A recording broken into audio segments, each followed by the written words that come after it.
Welcome to the COPS Team 4 presentation. I'm Officer Tinsley, Kelly Tinsley. I'm a corporal here.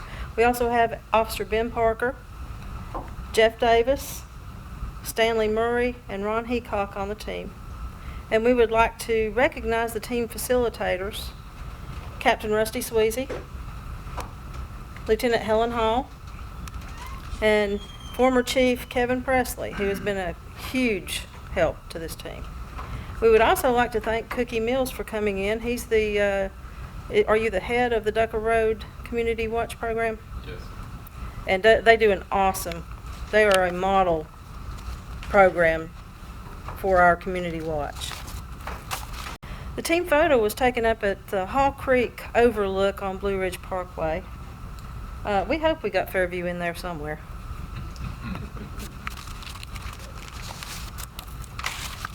The team was asked to define why we thought the COPS team was formed. We collectively decided the COPS team was formed to provide an opportunity to enhance the good relationship with the community at large as the sheriff and the sheriff's agency or office takes the agency to a greater level. The COPS team was tasked with improving the quality of life in the Fairview community. And the case number at the bottom was the case number for the entire project. We were given an ill-structured problem as a guide for working with the Fairview community. It is as follows. It has come to the attention of the Sheriff's Office that the unincorporated Fairview area is experiencing issues that lead to a negative perception of in the community about their quality of life. Recently, there has been an increase in breaking and enterings in the Fairview area that lies between Highway 74 and Mills Gap Road. Many have been on or near the Laurel Loop area, and you will see as we progress that we work that area pretty hard. A sudden rise in this type of crime can be symptomatic of other crimes-related issues. Although the primary concern appears to be break-ins, you may hear the public apprehension that directly impact the symptoms of this problem. You will evaluate the feedback from the community meeting and decide which items are the most pertinent to the rise in break-ins and impacts the community most. Over the next 30 days, this team will be asked to employ crime prevention techniques as well as problem-based learning techniques to specifically define and address some of these issues in the community. The final action plan should have components that will leave this community with a sustainable, longer-term course of action. You will present your solutions on Friday, July 13, 2012. Your project will be documented and presented in a DA papering format. Our targeted area went from 240, or approximately 240, out through the community of Fairview. It went out the corridor of 74A or Charlotte Highway, Old Fort Road community, Emma's Grove community, Cane Creek community, and Church Road. Church Road actually came on our radar at the community meeting. Our initial action plan included getting a call history for that area from communications, and we also met with Henry Gillis at IT. And Henry is amazing with computer stuff and getting into crime histories, crime mapping. We were to make our presence known in the community by going to community gatherings, canvassing businesses, and several of us actually visited most of the businesses on 74A and Cane Creek. We were to canvass and meet with previous victims. The detective, Ron Heacock, actually talked to most of the victims in these cases or reapproached them. We went to community meetings. We attended the luncheons, which were phenomenal. If anybody has a chance, they're worth going to. We identified the community stakeholders and scheduled a meeting which is to be held July 26th at 6:30 p.m. at the Fairview Community Center. We also involved other divisions and agencies. We involved the Patrol Division, Communications, the Detention Facility, Detectives, Crime Prevention, Civil Process, Fletcher Police Department, Hendersonville County Sheriff's Department, Hendersonville Police Department, and the North Carolina Highway Patrol in our month. And our goals were short-term and long-term.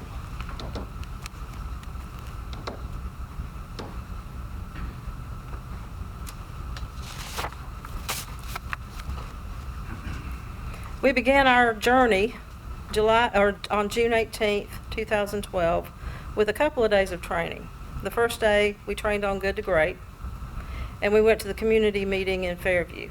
And Ben Parker will talk more about the Fairview community meeting. The second day, we trained on the capabilities of the MCT and RMS systems, our computer systems we use. And I found out things that just amazed me that I can take into my job in the coming months that I never knew I had access to. We gained information on the community lunches, which I will be sneaking into Fairview at least every Thursday. And we met with Henry Gillis for the crime mapping. And he is amazing with what he knows about our system and how you can pinpoint areas of crime or high concentrations of crime. We also met with communicator Joanna Austin. And Joanna did a wonderful job on getting the stats for us to begin with.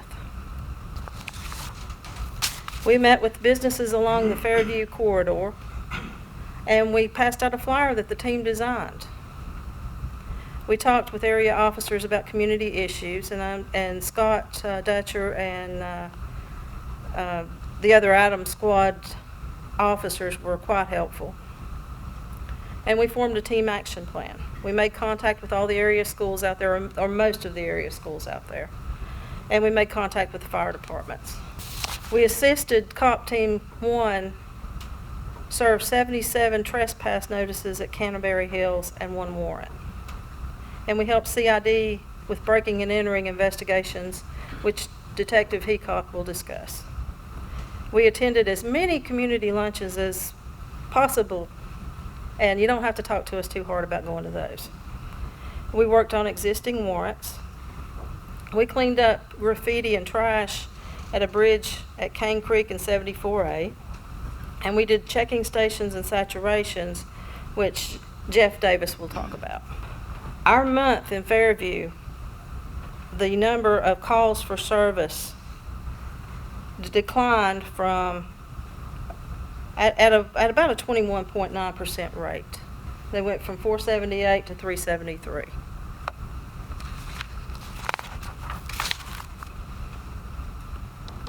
My project for this, since I am the civil process representative, was the warrant roundup. I collected a stack of warrants for the Fairview area from my lieutenant, Gary Rickman.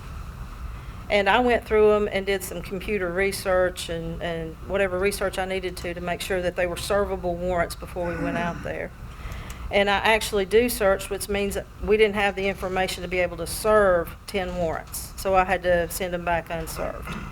We attempted 22 warrants, we served 4, and we served 1 criminal summons. And I would now like to introduce Corporal Ben Parker to take over. Good afternoon. I'm not used to standing behind this podium, so bear with me. I think we can all agree, most of us, when we first started in this line of business, we wanted to drive fast, carry guns, put people in jail. While that's all good and we still like to do that, that's not our main role, okay? I want to talk to you a little bit about crime prevention. It's the anticipation, recognition, and appraisal of a crime risk and the initiation of some action to remove it or reduce it. Based on the COPS perception and the COPS design, that's what crime prevention is. And we can combine the two. We've got a great advocate with us here today, Cookie Mills, who we've worked with for 5 or 6 years now, and I remember what it was like. 8 years. Wow, time is flying by. And I remember when we first started working with you.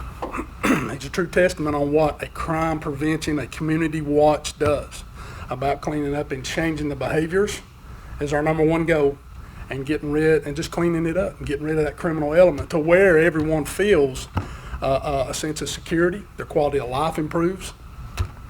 You take away those levels of fear, okay, and everybody works together. So that's what COPS, in our opinion, is, okay, and I believe that's what it's designed to be, is when we work as a unit, we work as a team among ourselves, not just these 5, but all the 5 before us, the other COPS teams, and the ones who are going to come after us, and we're learning from each other, and we're able to put all these ideas together, go into the communities, and share that knowledge, bring back knowledge, and it helps with enforcement and helping people to have a better quality of life.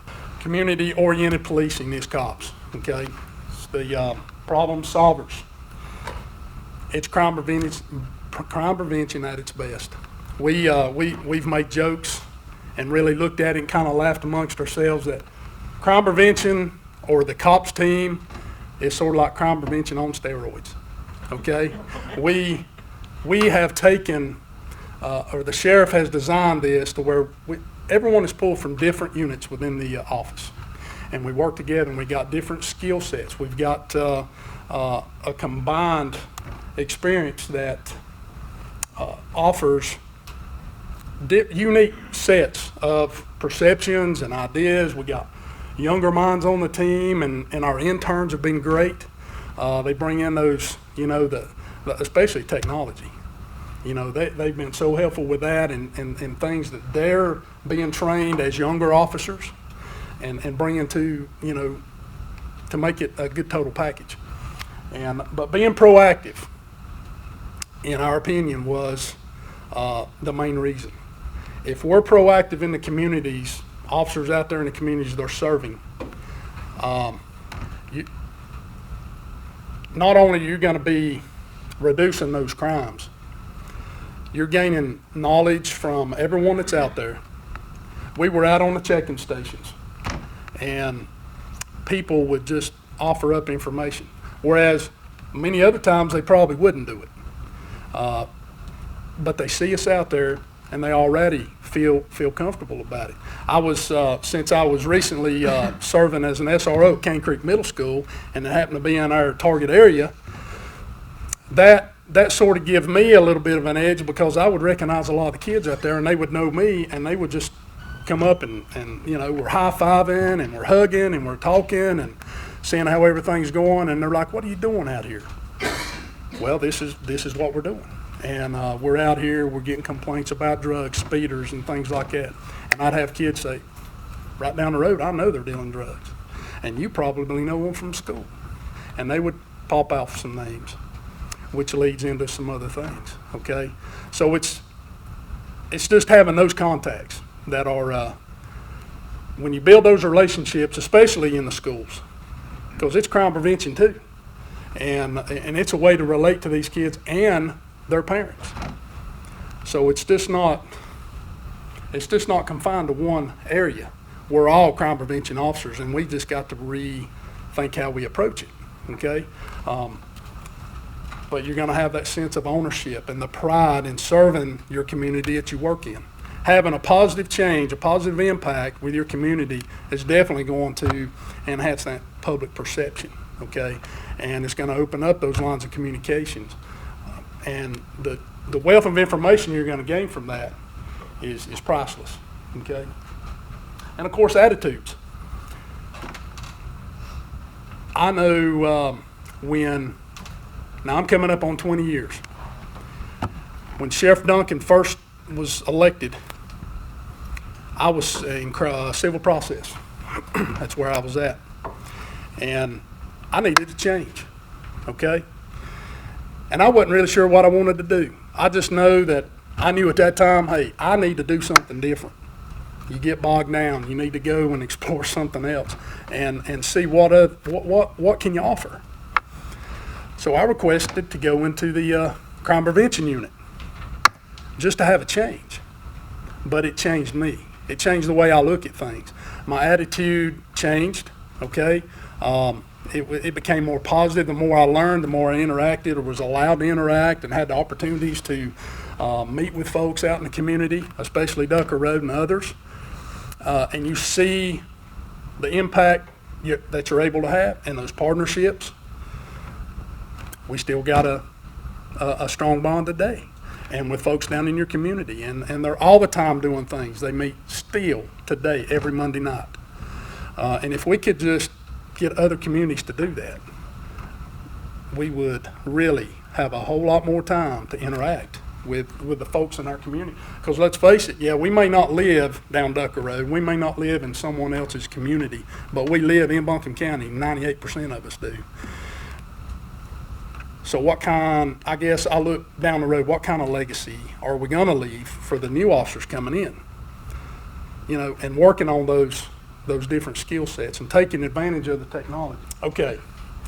When we met, we were like, okay, how are we going to get the word out to the public on what the COPS team, just a quick snapshot on what the COPS team is. We can encourage folks to come to meetings.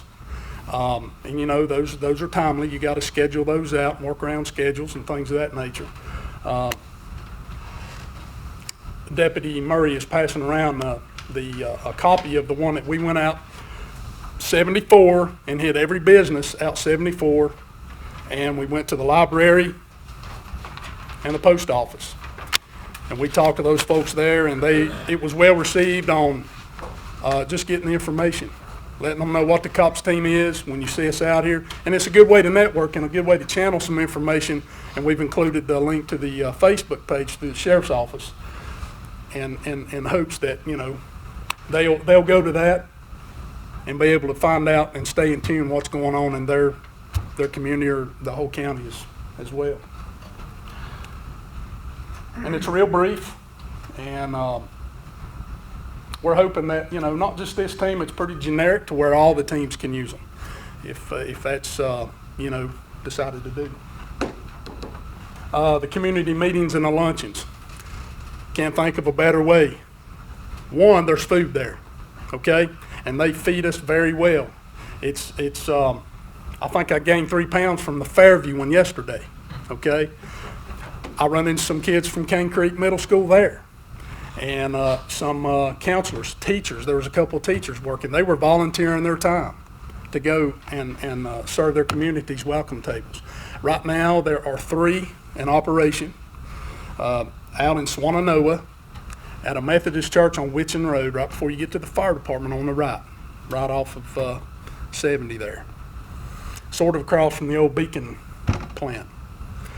The Lester Community Center, very inviting folks, and they'll give you a wealth of knowledge, and they want to interact with you. Okay, they may tell you some things that are going on, and they may just want to talk to you, but it's a good way to build those relationships. Okay, and of course the Fairview Christian Church, and now the other 2, they operate on Wednesdays from 11:30 to 1, and on Thursdays the Fairview Christian Church from 11:30 to 1.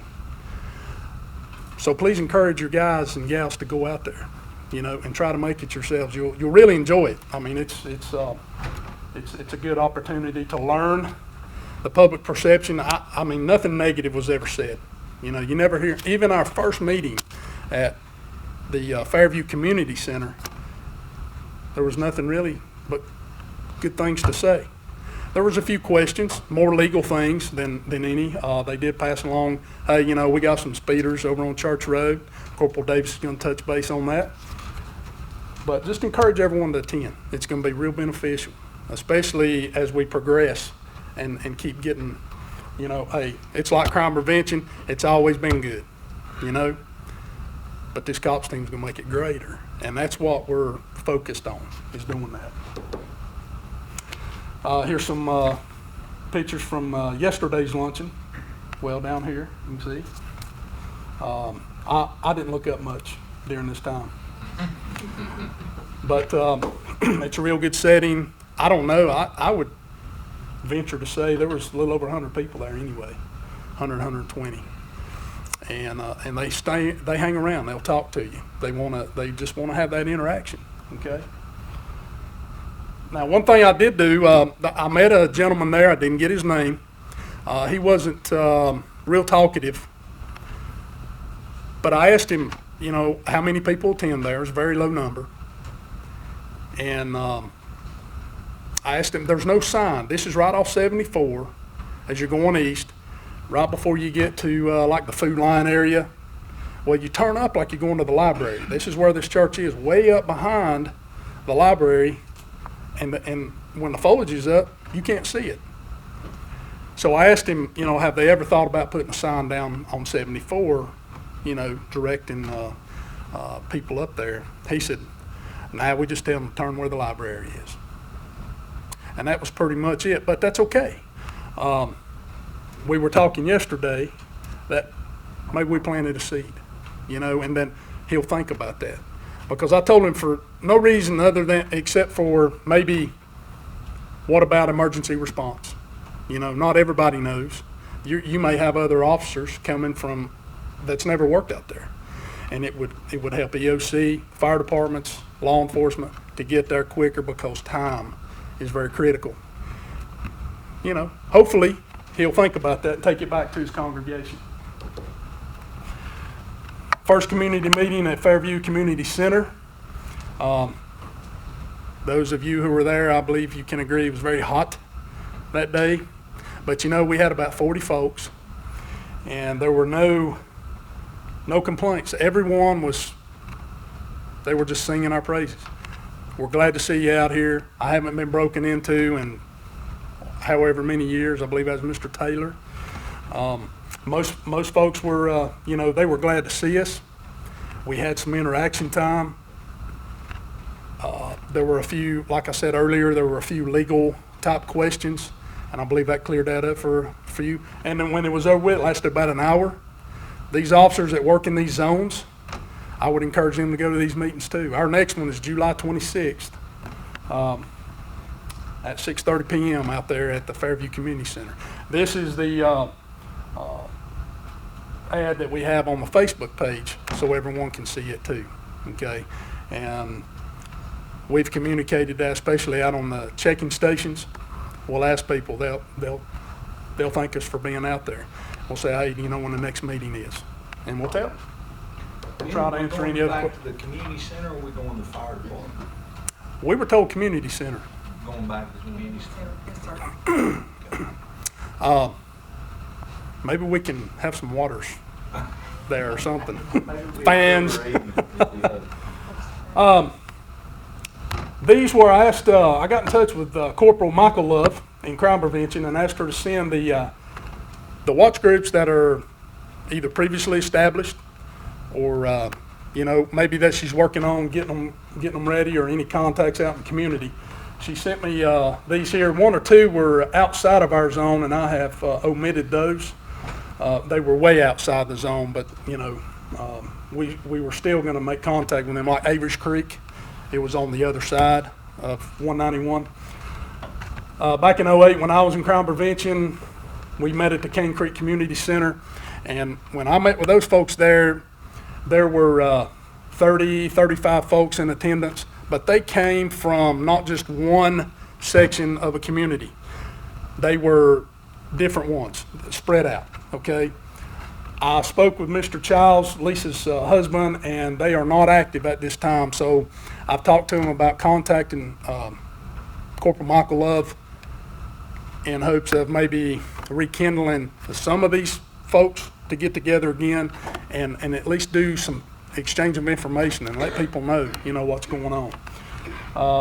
Back in 2010, Lytle Road, I spoke with Mr. Smith, and they're still active. There's only about 6 or 8 folks that are involved. They don't meet regularly, but they do communicate through, they'll network through their, internet, phone call. They'll see each other walking. They're busy. They're active out in the community where they live, okay? And he said, we have not had a problem since we met, and that was back in 2010.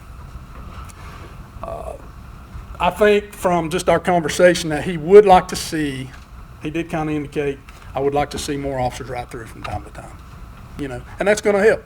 You get that visibility out there. And obviously, the shrinkage in our numbers show just the mere presence is going to bring the call volume down, or the criminal element anyway. Fox Run contacted Miss Allegra, and she told me that they're not active because they haven't had any issues since we met.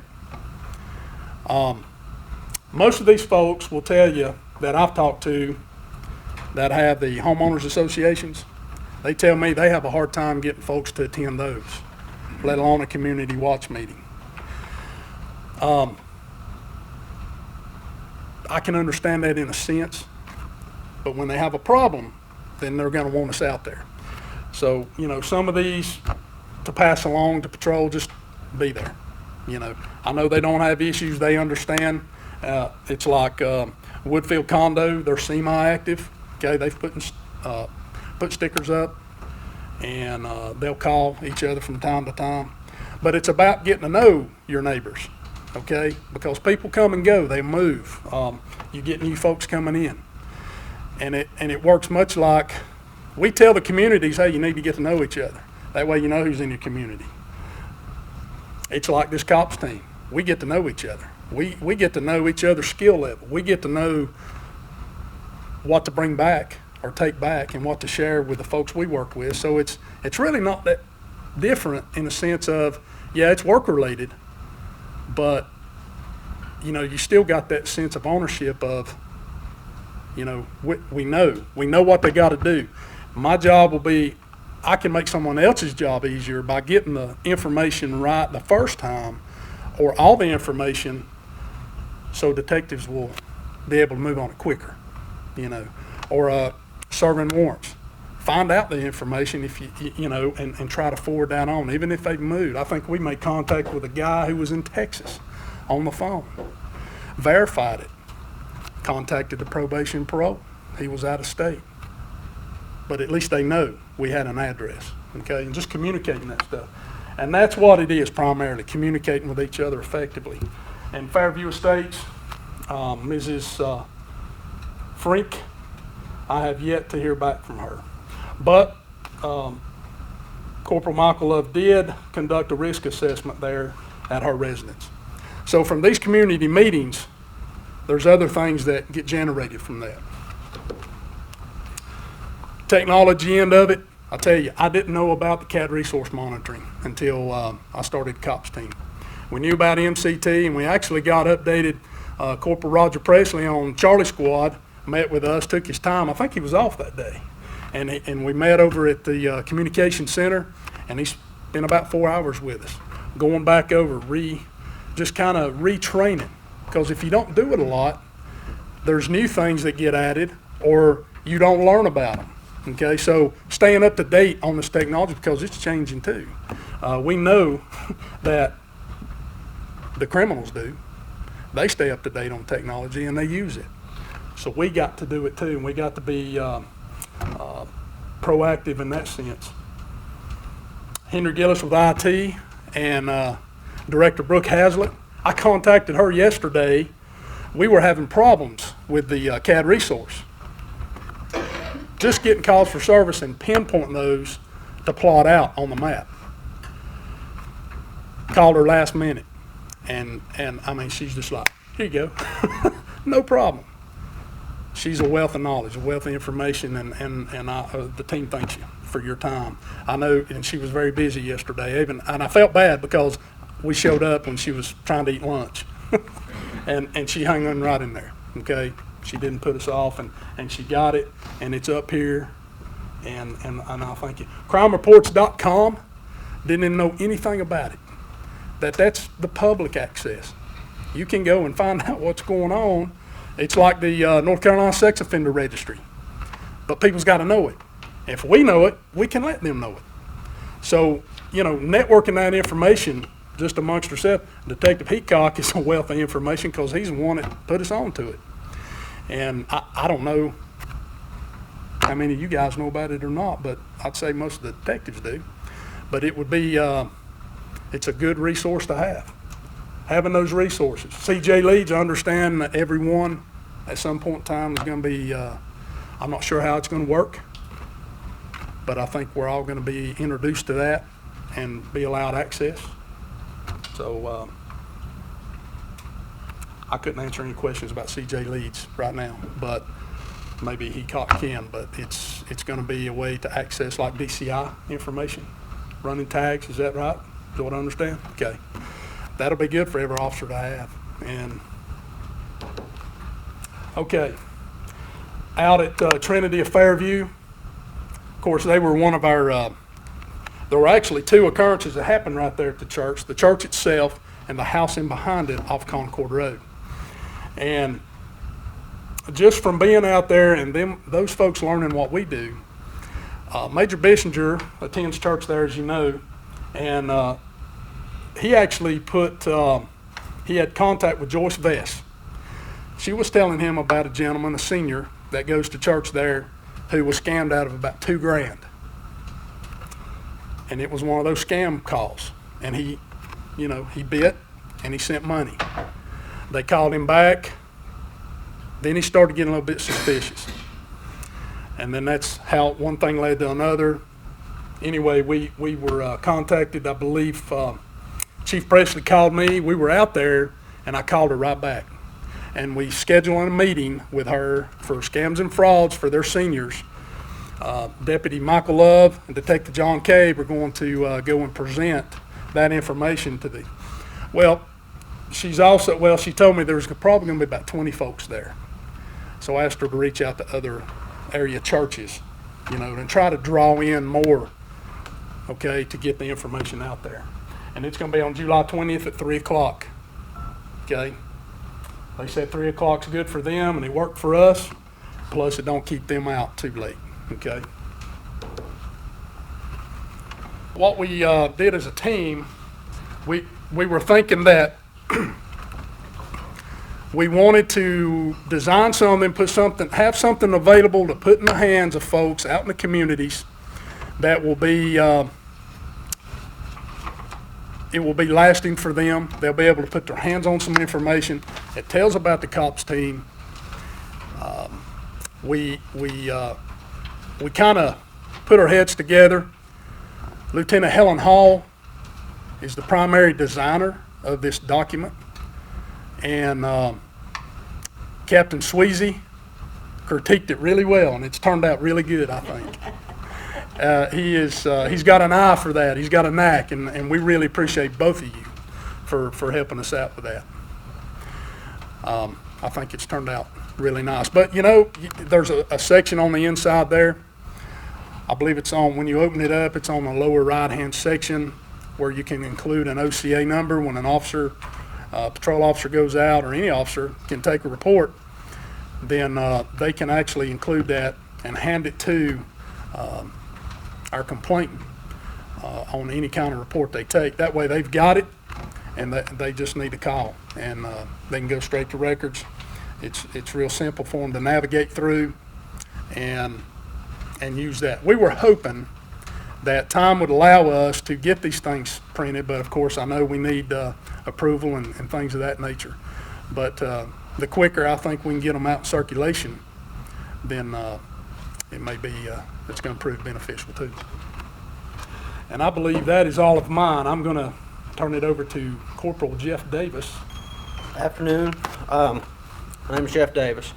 I'm going to talk to you a little bit about some of the enforcement stuff that we conducted during the 4 weeks. We conducted 3 check-in stations, 10 saturations.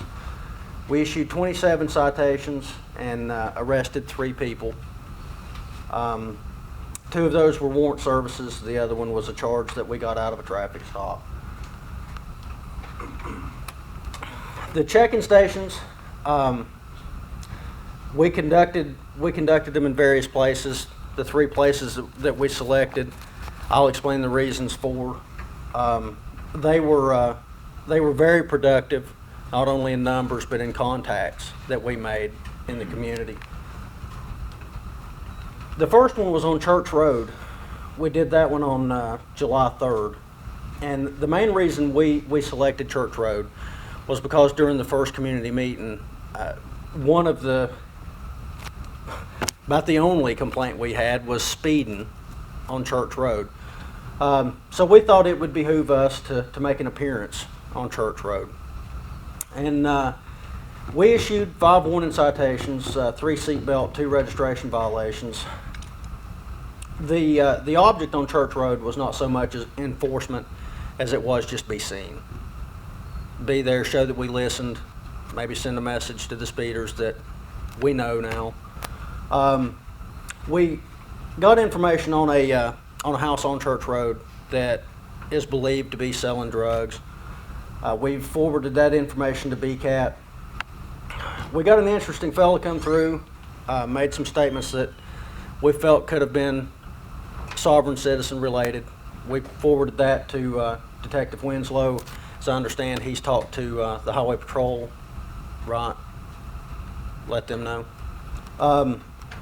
So we got some good information out of that. Old Fort Road. I chose Old Fort Road at Flat Top Mountain Road, Blue Ridge Development. We'd gotten information about a house selling drugs on Flat Top Mountain Road. After driving all the way to the top of Flat Top Mountain Road, if you've never been up that road, it goes forever. I discovered there was no other way in or out right there, so I thought that would be a good place to set one up. Maybe slow down the sales for the day. We issued 8 citations there and made 1 arrest for an outstanding warrant. The overall consensus at pretty much all of our checking stations initially was surprise at seeing us there. And then there were a lot of thanks while we were there. Emma's Grove Road was probably, I feel, our best checking station. We issued 13 citations while we were there. We were there for about an hour. We issued one citation, and while I was explaining to him the reason we were there, it wasn't just to write tickets, it was to get information on the property crimes and things in the area. He says, well, you know, come to think of it, I'm friends with the owner of the Fairview grocery that got broken into. I put him with Detective Heacock, and I think Detective Heacock got some pretty good information out of that. So the checking station really went well. In fact, there was another fella came through, said that he'd heard about the cops team, and I said, well, here we are. And he said, I'm glad that you're here. Speeders running up and down the road, it's terrible. Thanks for being here. Reached out, shook my hand right there in the middle of the road before he left. So the checking stations really did a lot for the community.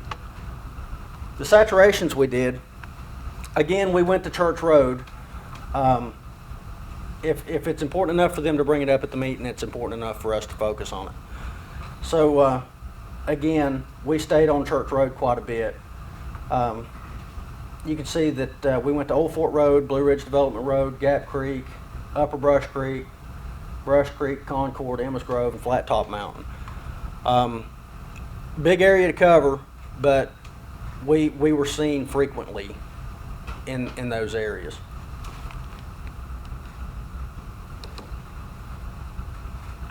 The saturation on Old Gap Creek, there are 2 white females that we were told about walk in the area of Florian Way. They'll walk out there wearing backpacks. They're reported to be involved in several larcenies in the area.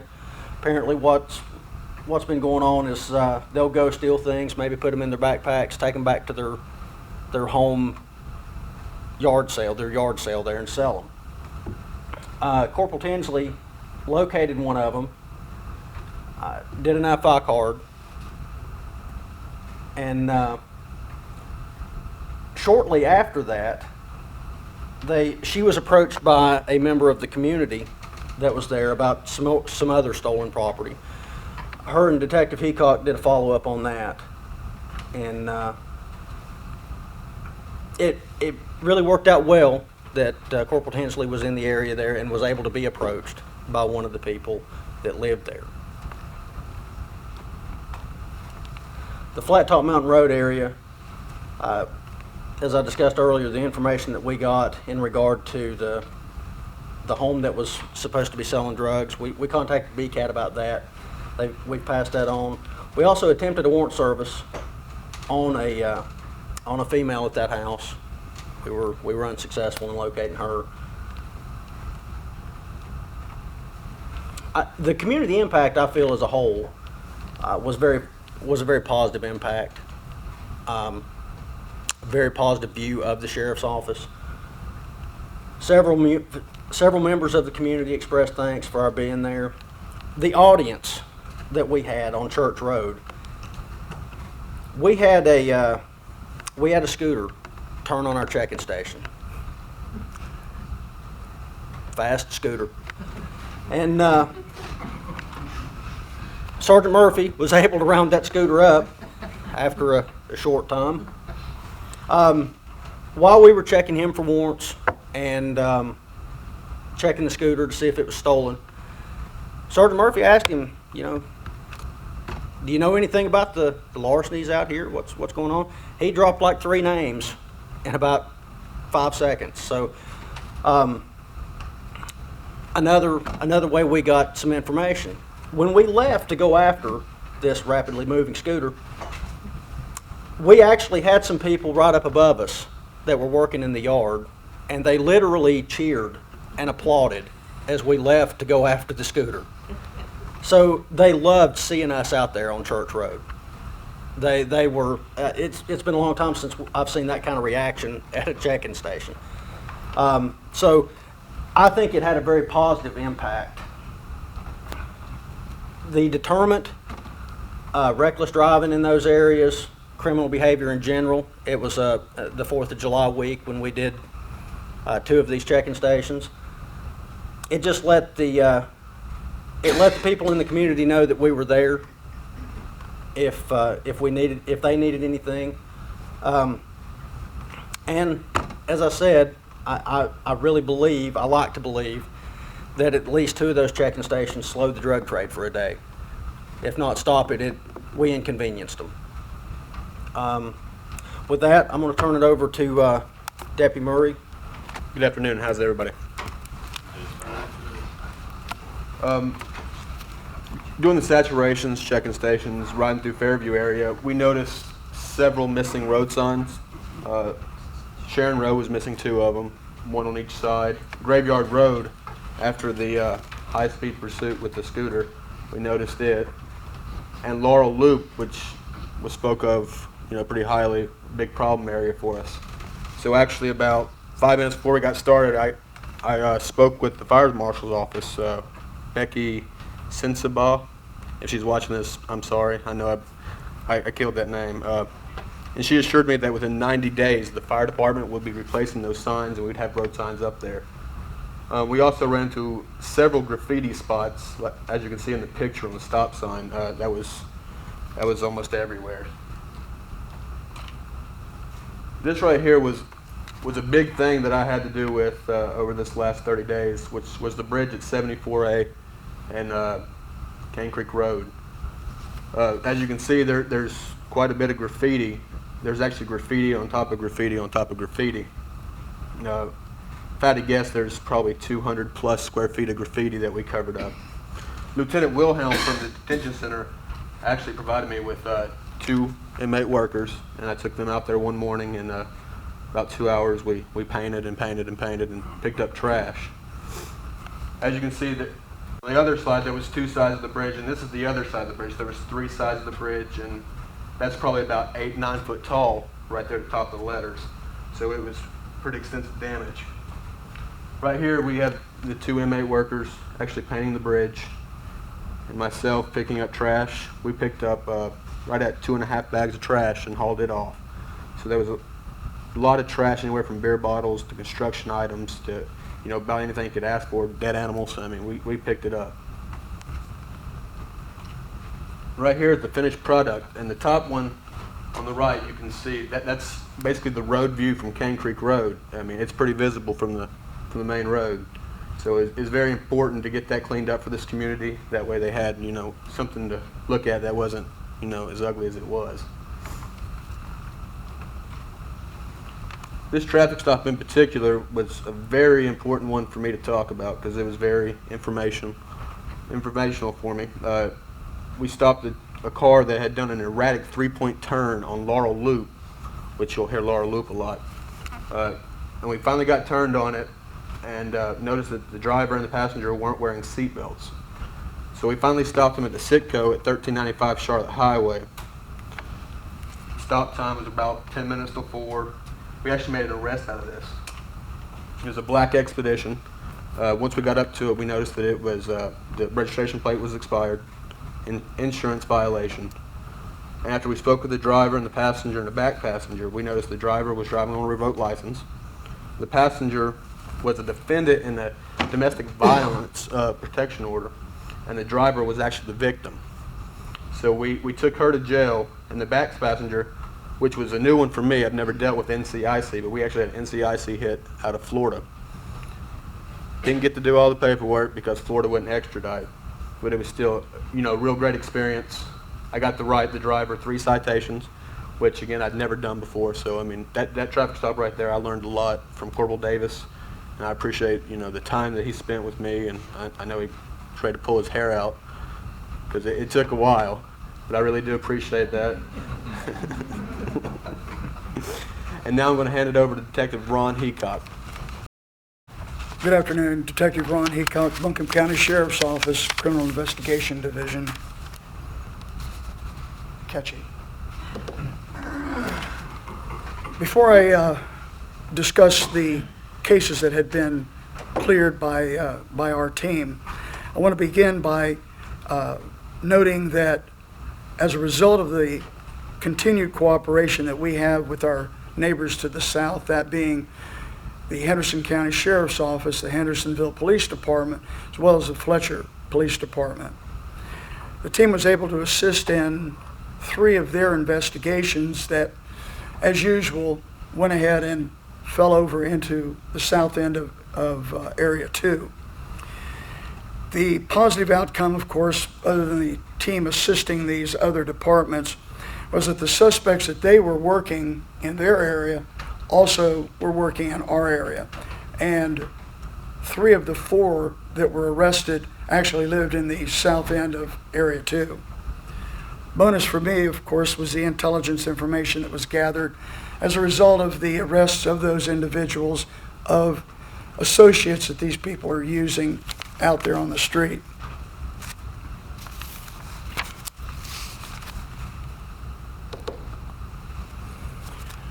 The total number of Part 1 property crimes that had taken place since the comp teams began in the S2 area. We had 2 residential breaking and enterings and 1 business breaking and entering in our target area. As a result, the business B&E has been cleared with the identification of the suspect. The 1 residential B&E is probably related to a family member. We're not certain how that one's going to turn out. The other is still open pending.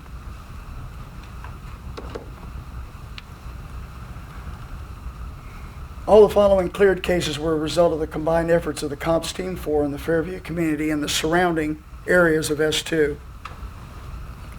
First is OCA 2012-1967. The victim is Gail Greenhill.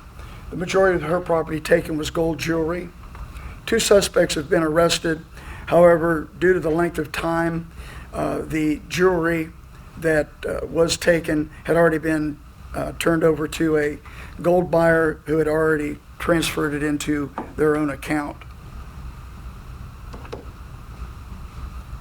2012-2191, Denny's Jewelry and Pawn with the recovery of stolen power hand tools. This was one of the cases from the Hendersonville Police Department that came over into our area. The suspect lives in South S2. He had gone down into the Hendersonville city limits, stolen some property, brought it back up here, and it was recovered. We recovered it over at the pawn shop. He was going to be arrested here also. 2012-2466, Derek Huntley. His property taken and recovered was a Fender Stratocaster electric guitar, a very expensive electric guitar that we were able to recover for him. 2 suspects be arrested for that. 2012-2677, Jim Smoke. Property taken with no recovery. Some guns and some gold jewelry. The guns were sold out of the area completely. The gold jewelry has already been turned into probably scrap and was not recoverable. 2 suspects will be arrested on that. 2012-4236, Dylan Sharp. He had property taken from a motor vehicle, and there was an attempt made to take his motor vehicle. Both were recovered. The arrested suspect was a local juvenile. 2012-4237, Trinity of Fairview Baptist Church. There was extensive damage to the church as well as the removal of the church's laptop computer. As a result of the investigation, 1 juvenile has been arrested for that. The church, of course, has repaired its damage. The computer was returned to the church. Ralph Dorian, his property was his vehicle had been entered. It was sitting on the would have been the east side of the church parking lot. He had left it there overnight. The same individual that had broken into the church broke into his vehicle, had removed some property out of it. That property was also recovered. It was the same juvenile petitioned under his OCA. 2012-4248, Andrew Hasty. Mr. Hasty had electronic devices and some cash taken. There's 2 suspects that will be arrested for that. At this time, none of his property has been recovered. 2012-4286, Kimberly Kay. Her property taken was partially recovered. It was a firearm and electronic devices. There was an extensive amount of vandalism done inside the residence. This was one of the major cases that we worked. It was a very extensive case in that it involved 3 known juveniles and 2 adults. The team was broken up into 3 parts. 2 of the officers took 2 of the juveniles. 2 of the other officers took the 3rd juvenile, interviewed them at length to gather enough information for me to talk with the 2 adults, interview them. Both of them have confessed to their portion of this crime. As I said, the firearm has been recovered. I don't believe we're going to be able to get back any of the electronic devices. As a result, 2 adults were arrested. 3 juvenile petitions have been filed. OCA 2012-4677, David Braxton. Property was taken, was partially recovered. It was his vehicle. I just had information this morning that the person that we had warrants on has been arrested. She was detained primarily out in Haywood County. She's back over in our jail now. When I have an opportunity, probably Monday, I'll go over and interview her, see if we can't recover some of the firearms. I believe she had at least 1 on her at the time of her arrest in Haywood County.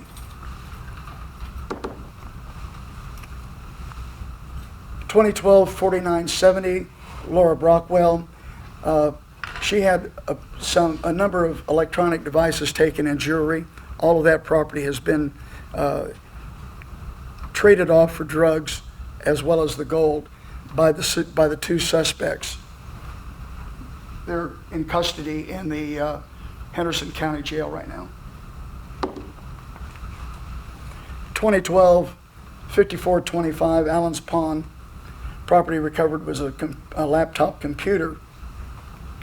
This was a Henderson County Sheriff's Office case that bled into the South End. The perpetrator, the suspect, is a resident in the sort of the South End of Area 2. She's a known burglar as well as does a lot of shoplifting in the areas. The arrest, she's in custody also in Henderson County right now, awaiting transfer up here. 2012-5514, over at Denny's. This was a case that came out of Fletcher PD. The suspect lives in the South End area around Christ School. He had gone down to a relative's house in Fletcher and removed over $50,000 worth of gold jewelry from the residence. We were able to obtain and recover about $10,000 or $12,000 of that jewelry and return it to Fletcher PD, and I think that the detective down there returned it to the victim. Last but not least, 2012-5799, our only B&E that we had during the period of time that we were in the Fairview community. It was the Fairview Grocery. James Edward was the owner. His property taken were beer and cigarettes. None of that has been recovered, probably won't be. The suspect, warrants have not been issued yet. Yesterday, as we were talking earlier, I spoke to an individual that we had stopped out on the traffic stops that we were doing. He had informed me that he'd been over to the Kickstand Bar, which is on Highway 74. A likable place. I've been there a couple of times on business, of course. And it's only a couple of 100 feet away from the actual business that was broken into. I spoke with Deidre, the co-owner of the bar. She informed me that the suspect that we had been in the bar apparently just before he broke into the business, according to her time code on her computer. We looked at that. She positively identified him from photographs I had of him from the victim's surveillance equipment. And after that, I'll be able to go ahead and get breaking and entering warrants and larceny for him. He's also a known area burglar.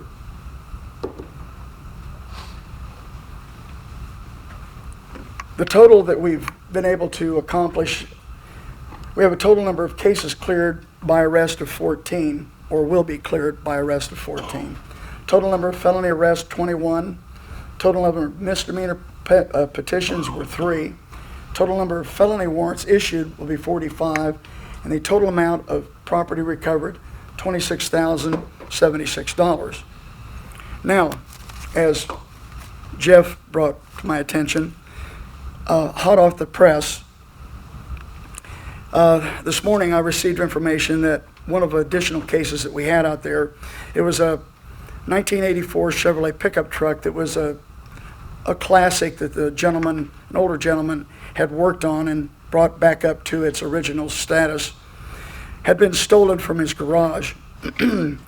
Found out this morning that it has been recovered by some of the deputies of the Buncombe County Sheriff's Office out in the Beaverview area. The vehicle has been returned to him. I talked with him on the phone, very happy and very pleased. There was only minor damage done, and it appeared to be as they were backing it out of his garage. So that would have been an additional, he believed his vehicle was valued at about $15,000. That would be an additional amount added on to our recovered amount.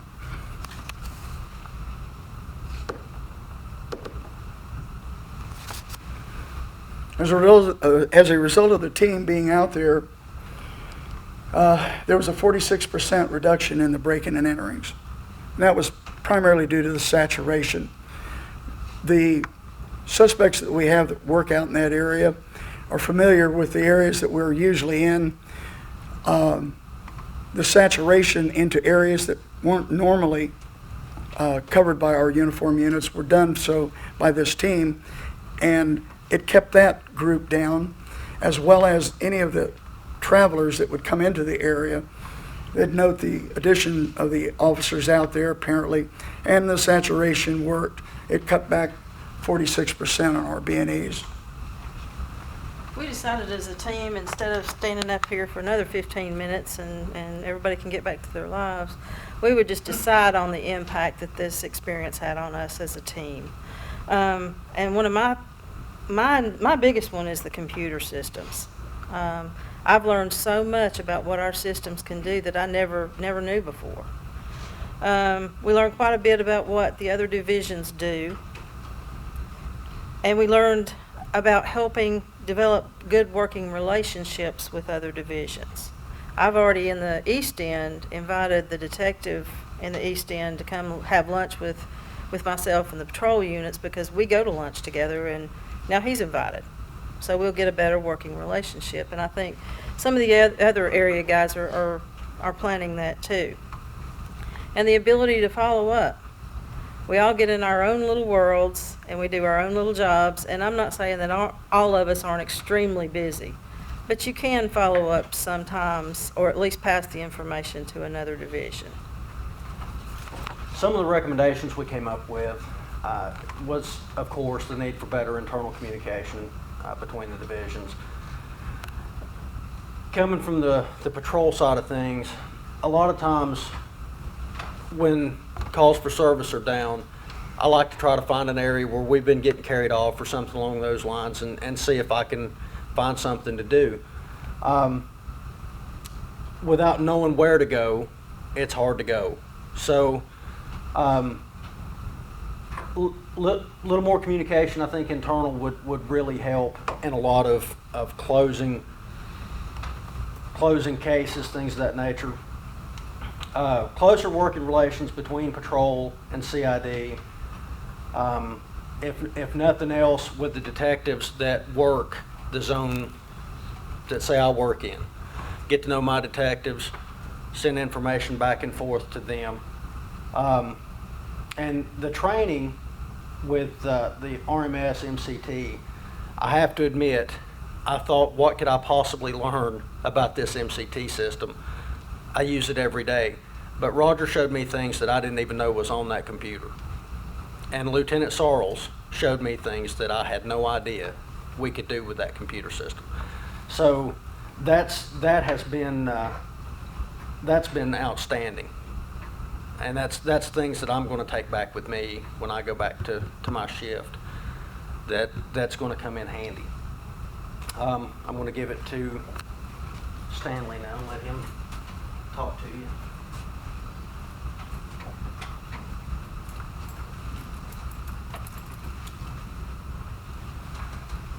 A recommendation that we made as well was maybe like a volunteer graffiti cleanup crew. Kind of like this, each division have a representative, a couple hours maybe on a Saturday. Ron will talk about something on the next slide about communication, trying to get the information on graffiti in the community, because, I mean, we all can agree it's a pretty good eyesore. Nobody likes graffiti except who does it. And I also believe that it's a great chance, for all of us to get to know each other and, like we've done here, build a relationship with other people in other divisions. And I think that's what the sheriff's trying to do, get us all on the same page, everybody, getting that working relationship. So I think this would be a real good recommendation. And with that, I'm going to pass this on to Ron Heacock. Officer presence at community luncheons. You've heard us talking about it already. I believe I'll be out there every Thursday for lunch. You can't beat it. It's a wonderful opportunity to talk to the people, and the food is marvelous out there. We've been twice now, and I'm going to encourage the rest of CID to come out, because it is really it's a wonderful opportunity to talk to the people, and the food is good. Communicate, document tagged graffiti areas in the county. Uniform Patrol drives the area. They see where the graffiti is.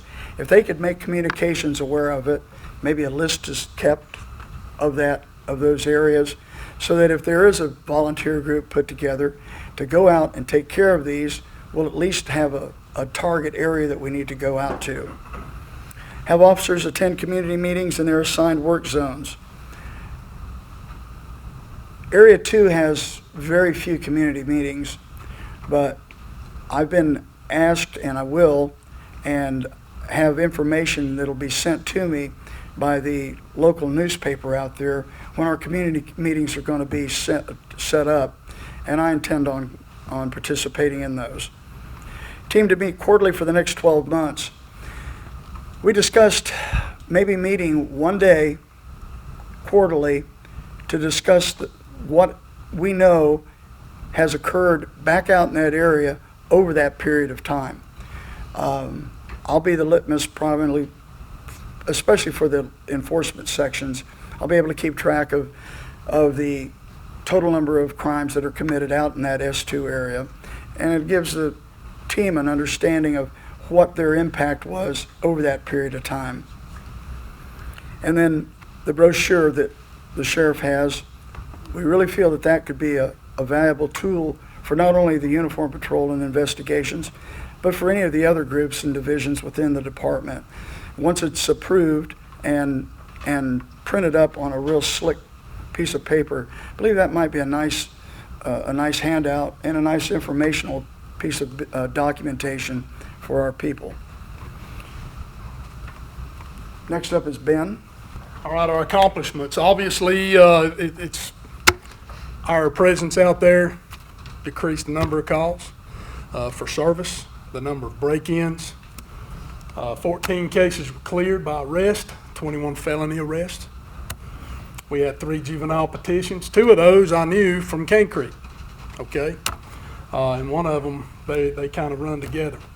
45 felony warrants issued, and we're adding the $15,000 to this figure for the property amount recovered. 1 misdemeanor warrant, 2 warrant services, and 1 criminal summons, and 27 citations. Real effective, okay, just being out there.